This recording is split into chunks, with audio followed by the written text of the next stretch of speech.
فرشتوں کے ساتھ ایک ہی عبادت میں شامل ہو جاتے ہو سکتا ہے، اسی لیے اسلام میں طواف کرنا سب سے بڑی عبادت ہے۔ تو جب سورہ حج میں اللہ نے فرمایا کہ یہ ساری چیزیں میری عبادت کرتی ہے، تو یہ ہماری طرح عبادت نہیں کرتی، بلکہ ہم مکہ میں کعبہ کا طواف کر کے ان کی طرح اللہ کی عبادت کرتے ہیں۔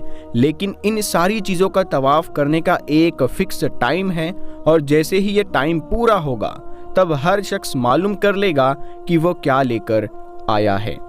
پیارے دوستو، یاد رہے کہ بیت اللہ کے گرد 7 چکر اور 2 رکعت نماز پڑھنے کا نام طواف ہے، اور ہر چکر حجر اسود استلام سے شروع ہو کر اسی پر ختم ہوتا ہے۔ حجر اسود کا بوسہ لینا یا اس کی طرف دونوں یا داہنے ہاتھ سے اشارہ کرنا استلام کہلاتا ہے۔ اور یاد رہے، طواف فرض ہو یا واجب یا نفل، اس میں 7 ہی چکر ہوتے ہیں اور اس کے بعد 2 رکعت نماز ادا کی جاتی ہے۔ اگر بیت اللہ کے قریب سے طواف کیا جائے تو 7 چکر میں تقریباً 30 منٹ لگتے ہیں، لیکن دور سے کرنے پر تقریباً 1 سے 2 گھنٹے لگ جاتے ہیں۔ 10 ذی الحج کو طواف زیارت کرنے میں کبھی کبھی اس سے بھی زیادہ وقت لگ جاتا ہے۔ پیارے دوستو، یاد رہے کہ طواف کی ڈیفرنٹ ٹائپس ہے: طواف قدوم، طواف العمرہ، طواف الوداع، طواف الافاضہ اور نفل طواف۔ طواف قدوم یعنی آنے کے وقت کا طواف، یہ اس شخص کے لیے سنت ہے جو میقات کے باہر سے آیا ہو۔ یہ اس شخص کے لیے سنت ہے جو میقات کے باہر سے آیا ہو اور حج الافراد یا حج القران کا ارادہ رکھتا ہو۔ طواف عمرہ یعنی عمرے کا طواف، طواف زیارت یعنی حج کا طواف جس کو طواف افاضہ بھی کہتے ہیں، یہ حج کا رکن ہے۔ اس طواف کے بغیر حج پورا نہیں ہوتا۔ طواف وداع یعنی مکہ سے روانگی کے وقت کا طواف، یہ میقات سے باہر رہنے والے یعنی آفاقی کے لیے ضروری ہے۔ حج میں ضروری طواف کی تعداد کی بات کی جائے تو حج افراد میں 2 عدد طواف ہے: طواف زیارت اور آفاقی یعنی آؤٹ سائڈر کے لیے طواف وداع۔ حج قران میں 3 عدد طواف ہے: طواف عمرہ، طواف زیارت اور آفاقی یعنی میقات کی باؤنڈری سے باہر والوں کے لیے طواف وداع۔ حج تمتع میں 3 عدد طواف ہے: طواف عمرہ، طواف زیارت اور آفاقی کے لیے طواف وداع۔ یاد رہے کہ 5 میقاتوں سے باہر رہنے والوں کو آفاقی کہا جاتا ہے، یعنی اہل حرم اور اہل حل کے لیے پوری دنیا کے لوگ آفاقی ہے۔ اگر کسی عورت کو روانگی کے وقت ماہواری آ جائے تو اس کے لیے طواف وداع معاف ہے۔ اور دوستو، جہاں تک بات ہے نفل طواف کی، تو نفل طواف کی کوئی تعداد نہیں، دن یا رات میں جب چاہے جتنا چاہے کرے۔ اہل علم کی رائے ہے کہ باہر سے آنے والے حضرات مسجد حرام میں نفل نماز پڑھنے کے بجائے نفلی طواف زیادہ کرے۔ اہل حرم اور اہل حل کو حج افراد ہی کرنا چاہیے تاکہ آفاقی لوگ زیادہ سے زیادہ نفلی طواف کر سکیں۔ یاد رہے کہ ہر نفل طواف کے بعد 2 رکعت نماز ادا کرنی ضروری ہے۔ اہل علم کے مطابق 2 طواف اس طرح اکٹھے کرنا مکروہ ہے کہ طواف کی 2 رکعت درمیان میں ادا نہ کرے، لہٰذا پہلے ایک طواف کو مکمل کر کے 2 رکعت ادا کر لے، پھر دوسرا طواف شروع کرے۔ لیکن اگر اس وقت نماز پڑھنا مکروہ ہو تو 2 طوافوں کو اکٹھا کرنا جائز ہے۔ یاد رہے کہ سعودی عرب میں نماز عصر اول وقت میں ادا کی جاتی ہے، اور عصر اور مغرب کے درمیان اچھا خاصا وقت، خاص کر گرمی میں تقریباً 3 گھنٹے ہوتے ہیں۔ اگر طواف سے نماز عصر کے بعد وقت ملا ہے اور مغرب تک کافی وقت باقی ہے تو طواف کی 2 رکعت اس وقت ادا کر سکتے ہیں۔ البتہ اگر مغرب کا وقت آ گیا ہے تو پھر غروب آفتاب کے بعد ہی ادا کریں۔ دوستو، بات کرتے ہیں طواف کے دوران جائز امور کی، تو یاد رہے کہ سلام کرنا، بوقت ضرورت بات کرنا، مسائل شرعیہ بتانا اور دریافت کرنا، ضرورت کے وقت طواف کو روکنا، کسی اجر کی وجہ سے ویل چیئر پر طواف کرنا جائز ہے۔ پیارے دوستو، چلیے آپ کو طواف کا طریقہ بتاتے ہیں۔ اس کے بعد آپ کو طواف کے مزید مسائل بھی بتائیں گے، لہٰذا ویڈیو کو سکپ نہیں کرنا۔ طواف کرنے کا طریقہ جان لیجئے۔ مسجد حرام میں داخل ہو کر کعبہ شریف کے اس گوشے کے سامنے آ جائیں جس میں حجر اسود لگا ہوا ہے اور طواف کی نیت کر لے۔ اگر طواف کے بعد عمرے کی سعی بھی کرنی ہے تو مرد حضرات احرام کی چادر کو دائیں بغل کے نیچے سے نکال کر بائیں شولڈر پر یعنی کندھے پر ڈال لے، پھر زبان سے بسم اللہ اللہ اکبر کہہ کر حجر اسود کا استلام کرے، یعنی حجر اسود کا بوسہ لے، یا اپنی جگہ پر کھڑے ہو کر دونوں ہاتھوں کی ہتھیلیوں کو حجر اسود کی طرف کر کے ہاتھ چوم لے اور پھر کعبہ کو بائیں طرف رکھ کر طواف شروع کر دے۔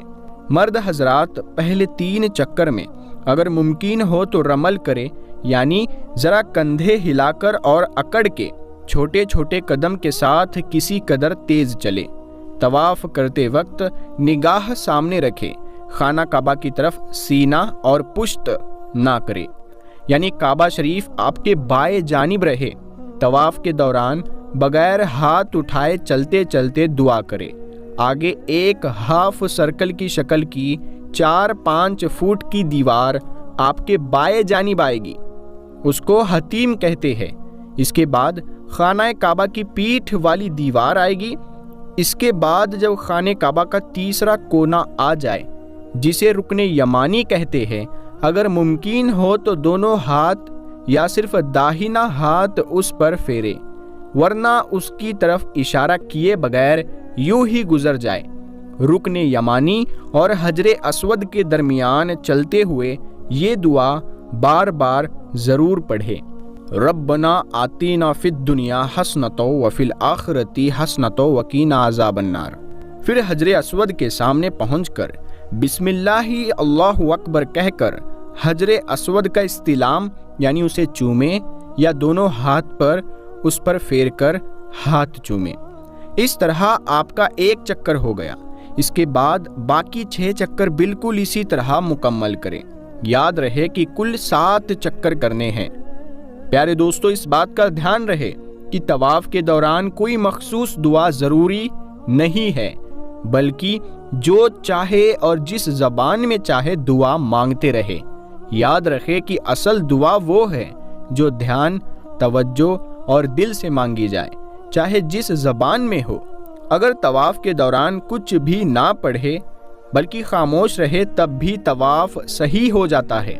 طواف کے دوران جماعت کی نماز شروع ہونے لگے یا تھکان ہو جائے تو طواف روک دے، پھر جہاں سے طواف بند کیا تھا اسی جگہ سے طواف شروع کر دے۔